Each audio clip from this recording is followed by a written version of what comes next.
that there is clearly more to be done, and this must be done at pace. And we've been told that the Justice Secretary will meet Katie and William's families next week, and there will be a ministerial statement. And you can see much more on this story on BBC Scotland Channel and on the News at 7.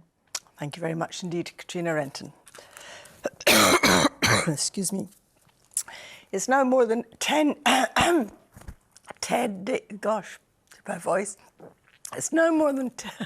Excuse me. I'm going to take a drink of water.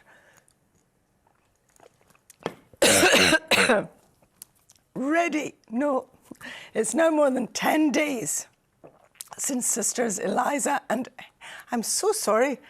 My voice was perfectly fine 2 minutes ago. There we are. It's now more than 10 days since sisters Henrietta and Eliza Hushti were last seen in Aberdeen.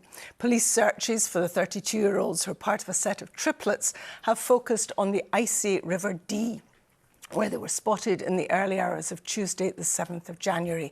Today, police revealed that they were pictured on CCTV near that scene the day before. Well, our reporter, Louise Hosey, is live for us in Aberdeen tonight. Louise, what's the latest? Well, Sally, today